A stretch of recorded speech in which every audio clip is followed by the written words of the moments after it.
Breaking news. নবীজি সাল্লাল্লাহু আলাইহি ওয়াসাল্লামের 5টি মারাত্মক ভবিষ্যৎবাণী। সাবধান, আমরা কি সেই যুগে প্রবেশ করেছি? প্রিয় মুসলিম ভাই ও বোনেরা, রসুলুল্লাহ সাল্লাল্লাহু আলাইহি ওয়াসাল্লাম শুধু আমাদের পথ দেখাননি, তিনি আমাদের ভবিষ্যতের বিপদ নিয়েও আগাম সতর্ক করে গেছেন। তিনি উম্মতকে আগত ফিতনা, ধর্মীয় অবক্ষয় ও নৈতিক পতন থেকে বাঁচানোর জন্য যে দিক নির্দেশনা দিয়েছেন তা আজ আমাদের সমাজের আয়না। আসুন সেই 5টি মারাত্মক ফিতনা ও সতর্কবাণী জেনে নিই যা তিনি আমাদের জন্য রেখে গেছেন। 1. ফিতনা, অন্ধ অনুকরণ, গুইসাপের গর্তে প্রবেশ। সবচেয়ে বড় সতর্কবার্তা ছিল ইয়াহুদি ও নাসারাদের অন্ধ অনুকরণের ব্যাপারে।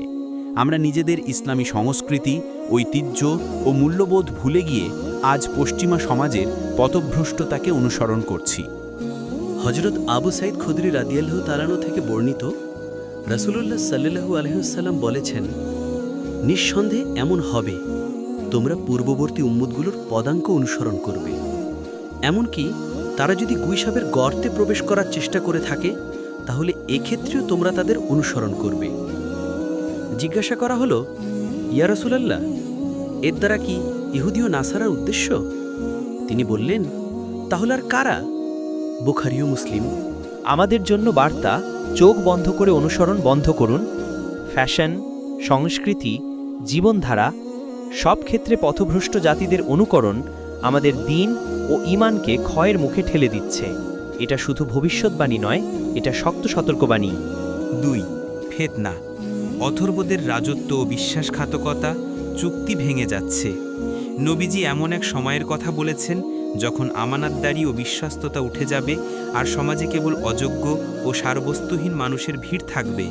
হাদিস, হযরত আব্দুল্লাহ ইবনে আমর রাদিয়াল্লাহু আনহু থেকে বর্ণিত, রাসূলুল্লাহ সাল্লাল্লাহু আলাইহি ওয়াসাল্লাম বললেন, হে আব্দুল্লাহ, তোমার অবস্থা ও ভূমিকা ওই সময় কি হবে যখন কেবল অযোগ্য অপদার্থ লোকেরা থেকে যাবে এবং তাদের চুক্তি ও লেনদেনে প্রতারণা থাকবে। তাদের মধ্যে কঠিন মতবিরোধ, সংঘর্ষ সৃষ্টি হবে, ফলে তারা পরস্পরে এভাবে ফেঁসে যাবে। নবীজির সমাধান, এই পরিস্থিতিতে আপনার করণীয় কি? রাসূলুল্লাহ সাল্লাল্লাহু আলাইহি ওয়াসাল্লাম বললেন, যে বিষয় ও কাজ তুমি ভালো মনে করো সেটা গ্রহণ করে, আর যেটা মন্দ মনে করো সেটা ছেড়ে দাও, আর নিজের সম্পূর্ণ মনোযোগ বিশেষভাবে নিজের প্রতিই রাখো, অর্থাৎ নিজের চিন্তায় ব্যস্ত থাকো। ওই অথর্ব, অযোগ্য, পরস্পর লড়াইকারী লোকদের এবং তাদের সাধারণ মানুষকে এড়িয়ে চলো। 3. ফিতনা, ঈমান ধরে রাখা যেন জ্বলন্ত অঙ্গার। দিনের পথে অবিচল থাকা কতটা কঠিন হবে। নবীজি সাল্লাল্লাহু আলাইহি ওয়াসাল্লাম এক ভয়ঙ্কর উপমা দিয়েছেন যা আজকের সমাজের সাথে পুরোপুরি মিলে যায়।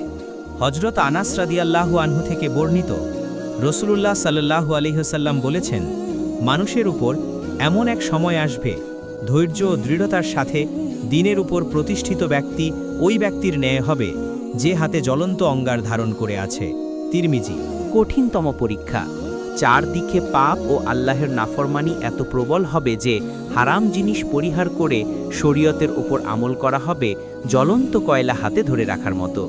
সামান্য দুর্বল হলেই হাত পুড়ে যাবে, অর্থাৎ ঈমান নষ্ট হয়ে যাবে।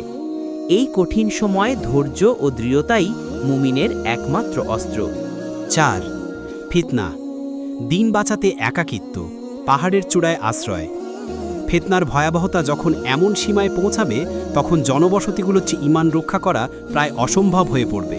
হযরত আবু সাঈদ খুদরি রাদিয়াল্লাহু তাআলা আনহু থেকে বর্ণিত, রাসূলুল্লাহ সাল্লাল্লাহু আলাইহি ওয়াসাল্লাম বলেছেন, অচিরেই এমন যুগ আসবে, একজন মুসলমানের শ্রেষ্ঠ সম্পদ হবে ছাগল পাল, যেগুলো নিয়ে সে পাহাড় চূড়া ও বৃষ্টিপাতের স্থানে আশ্রয় নিবে।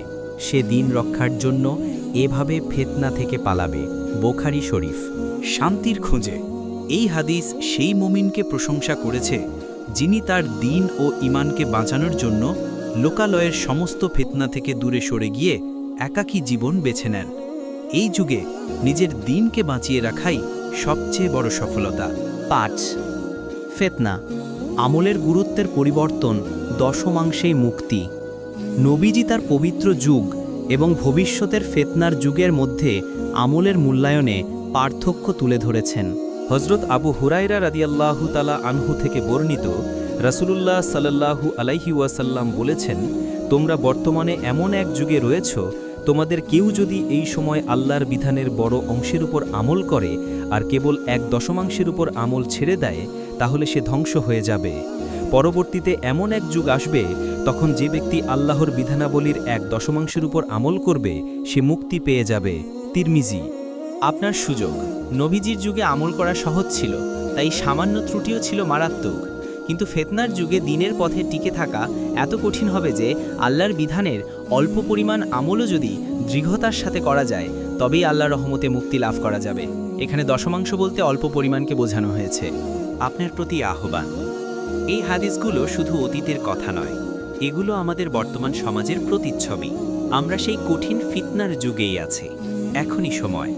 অন্ধ অনুকরণ ছাড়ুন, নিজের আমানতদারি ঠিক রাখুন, জ্বলন্ত অঙ্গারা ধরার মতো ধৈর্য ধরুন।